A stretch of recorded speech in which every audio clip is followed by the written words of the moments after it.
ठीक। Hello student, एक बार फिर आप सभी का स्वागत है आपके अपने ही YouTube channel Brain Master coaching centre Srinagar में। तो देखिए चलते हैं अपने नेक्स्ट टॉपिक पर, जो है सिंथेसिस का यूज ऑफ इनफाइनेटिव। देखिए इनफाइनेटिव क्या कहलाता है जी, आपको पता होना चाहिए कि मुख्य क्रिया के फर्स्ट फॉर्म से पहले जो TO2 आता है ना, उसको हम इनफाइनेटिव 2 कहते हैं।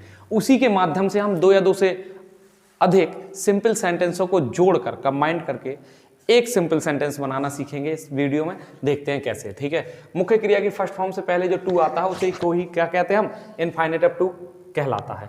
जब इस मुख्य क्रिया का हिंदी में अर्थ निकालते हैं तो ना नी ने करके निकलता है। ठीक है, बात समझ में आ रही? ना नी ने अलग अलग है, ये ना कहना कि नानी ने कौन सी कहानी सुनाई। ठीक है, इनफाइनेटिव 2 के प्रयोग के द्वारा दो या दो से अधिक साधारण वाक्यों को एक साधारण वाक्य में बदलने का निम्नलिखित नियम है। नियम नंबर 1, जब दिए गए दोनों वाक्यों में से किसी एक वाक्य में इनफाइनेटिव का 2 दिया हो तो सिंपल सेंटेंस बनाने के लिए सबसे पहले उस वाक्य को लिखते हैं जिसमें इनफाइनेटिव का 2 नहीं होता है। सबसे पहले किसको लिखते हैं? जिस वाक्य में इनफाइनेटिव का 2 ना हो उसे पहले लिखते हैं, और फिर दूसरे वाक्य में जिसमें इनफाइनेटिव का 2 हो, बस सिंपल सा क्या करना है आपको, उस इनफाइनेटिव के 2 से उस वाक्य को जोड़ देना है। इस तरीके से दो वाक्य क्या जोड़कर इनफाइनेटिव 2 की मदद से जोड़कर एक बन जाएंगे। जैसे देखें, इसमें लिखा है he went to Agra full stop he wanted to see the Taj Mahal. He went to Agra, वह आगरा गया। ही वांटेड, दूसरा वाक्य क्या है, वह चाहता है। टू सी माना देखना, द ताजमहल माना ताजमहल, वह ताजमहल देखना चाहता था। वह आगरा गया, वह ताजमहल देखना चाहता था। कोई दिक्कत है? तो इनफाइनेटिव का 2 कहां है? क्या ये है? ये देखिए मुख्य क्रिया के बाद में हमने क्या कहा, इनफाइनेटिव का 2 वो होता है जो मुख्य क्रिया के पहले आए। तो ये तो आगरा के पहले है। यहां देखिए सी, ये मुख्य क्रिया है ना देखना, और इससे पहले क्या लगा 2, तो इनफाइनेटिव का 2 इसमें है। तो हमें उसको नहीं लिखना है जिसमें इनफाइनेटिव का 2 हो। तो किसमें नहीं है? इसमें नहीं है, तो उस वाक्य को आप पहले लिखेंगे जिसमें इनफाइनेटिव का 2 नहीं है। तो आप लिखेंगे he went to Agra, he went to Agra, ये पहले लिखेंगे आप, और बस सिंपल सा इनफाइनेटिव 2 से दूसरे वाक्य को जोड़ देंगे, टू सीधा ताजमहल। इस तरीके से आप इनफाइनेटिव 2 का प्रयोग, जो आपका रूल नंबर 1 है, का कौन सा है, जिसमें इनफाइनेटिव का 2 हो एक वाक्य में, तब जोड़ना है। तो आप सिंपल सा रूल लगा सकते हैं। जैसे ही वांटेड टू स्टडी, वह क्या चाहता है, वह अध्ययन करना चाहता था। और he has gone to Kanpur, और वह कानपुर गया, कानपुर चला गया है। वह अध्ययन करना चाहता था, इसलिए क्या है, वह कानपुर चला गया है। ठीक है, तो आपका अब इनफाइनेटिव का 2 कौन सा है बताइए? स्टडी के पहले आए ये है कि ये है कानपुर के पहले? ये तो जगह का नाम है, उससे पहले आए, ये थोड़ी ना है। तो इसको आप पहले लिख लेंगे। क्यों? जिसमें इनफाइनेटिव का 2 नहीं दिया उसे आप पहले लिखेंगे। तो पहले क्या लिखेंगे आप? He has gone to Kanpur, he has gone to Kanpur, ये आप पहले लिखेंगे। बात समझ में आ रही? और क्या, अब 2 से जोड़ देना है, टू स्टडी। कानपुर किस लिए गया है? अध्ययन करने के लिए, पढ़ाई करने के लिए।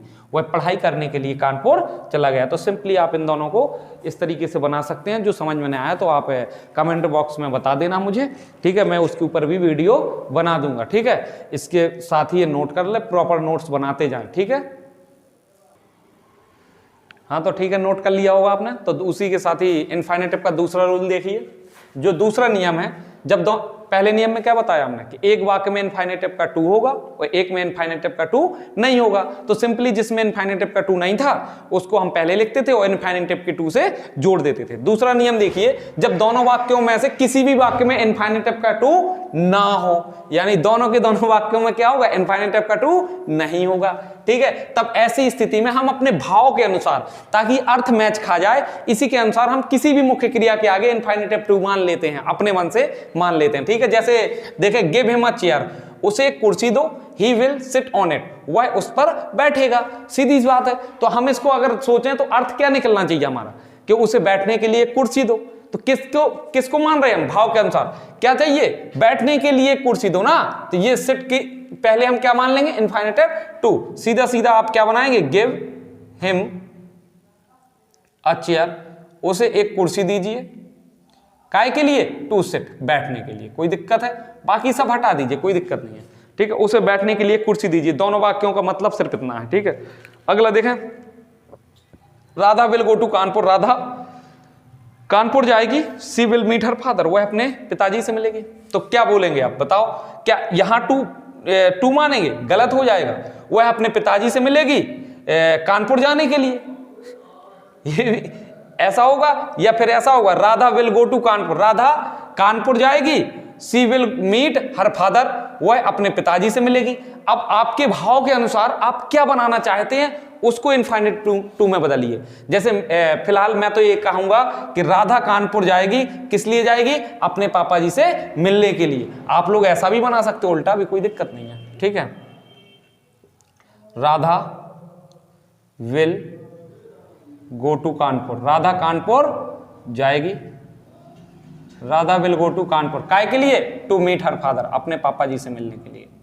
टू मीट हर फादर, अपने पापा जी से मिलने के लिए कहां जाएगी वो? कानपुर जाएगी। अगला रूल नंबर 3 देखिए, जब पहले वाक्य में वेरी तथा दूसरे वाक्य में कर्ता के बाद कैन नॉट या कुड नॉट हो, बात समझ आ रही? जब पहले वाक्य में वेरी और दूसरे वाक्य में कर्ता के बाद कैन नॉट या कुड नॉट हो दिया गया हो, तो सिंपल सेंटेंस बनाने के लिए सिर्फ आप क्या करते हैं, वेरी के स्थान पे आपको लगाना है TOO2 यानी एडवर्ब टू का प्रयोग करना है, और दूसरे वाक्य के कर्ता और सहायक क्रिया कौन? कैन नॉट कुड नॉट को हटाकर इनफाइनेटिव टू के प्रयोग से जोड़ देते हैं। जैसे ही इज वेरी पुअर, ध्यान देना, ही इज वेरी पुअर, वह बहुत गरीब है। He can not buy this book, वह इस किताब को नहीं खरीद सकता है। तो हम सीधे सीधे क्या करेंगे, ही इज वेरी के स्थान पर TOO2 एडवर्ब टू लगाना है।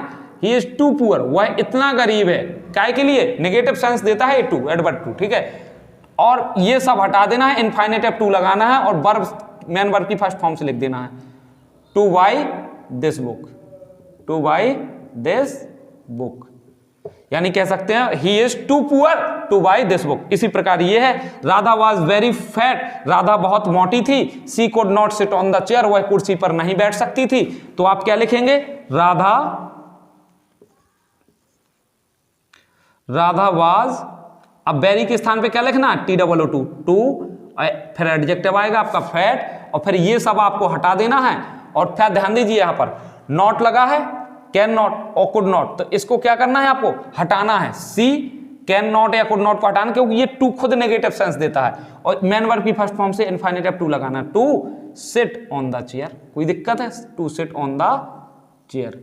इस तरीके से आप दो वाक्यों को इस तरीके से रूल नंबर 3 के माध्यम से भी जोड़ सकते हैं। इसका एक रूल और है, तो जब तक ये नोट कर लीजिए, और मैं इसके तुरंत बाद ही वो रूल भी आपको बता रहा हूं, तो इसे नोट कर लें, ठीक। हाँ, तो नोट कर लिया होगा। चौथा रूल जो और इसका बचा है तो वो और नोट कर लीजिए। देखिए क्या है चौथा नियम, जब पहले वाक्य का सब्जेक्ट निर्जीव हो, निर्जीव मतलब उसमें जान ना हो, नॉन लिविंग हो, ठीक है, तथा दूसरे वाक्य का सब्जेक्ट सजीव हो, लिविंग हो, तो सिंपल सेंटेंस बनाने के लिए पहले वाक्य के एडजेक्टिव के बाद फोर लगाकर दूसरे वाक्य के कर्ता को ऑब्जेक्टिव फॉर्म में लिखते हैं। किस फॉर्म में? कर्म के रूप में बदल कर लिखते हैं, ठीक है। और शेष नियम जो पहले लगा रहे थे हम कि वेरी के स्थान पर एडवर्ब टू का प्रयोग, ठीक है, कुड नॉट कैन नॉट को हटाना, ये सब चीजें वही लगेंगे, ठीक है। जैसे देखो, the book was very difficult, ये जो किताब है बहुत कठिन है। I could not read it, मैं इसे पढ़ नहीं सकता था। किताब बहुत कठिन, वाज लगा थी, यह किताब बहुत कठिन थी, मैं इसे पढ़ नहीं सकता था, ठीक है। तो देखिए क्या है, तो द बुक, बुक क्या है? निर्जीव है, तो जो पहले के रूल है वही लगाएंगे। The book was TOO2 too difficult, किताब इतनी कठिन थी, टू डिफिकल्ट, किसके लिए? फॉर मी, मेरे लिए। आई नहीं लिखेंगे, आई को ऑब्जेक्ट फॉर्म, मी, मेरे लिए कठिन थी। अब क्या? इनफाइनेटिव टू लगाइए और मेन वर्ब की फर्स्ट फॉर्म टू रीड, मेरे लिए पढ़ने के लिए बहुत कठिन थी, यानी the book was too difficult for me to read, यह किताब मेरे पढ़ने के लिए बहुत कठिन थी। ऐसे देखिए, the box is very heavy, जो डिब्बा है ये बहुत भारी है। We can not lift it, हम इसे नहीं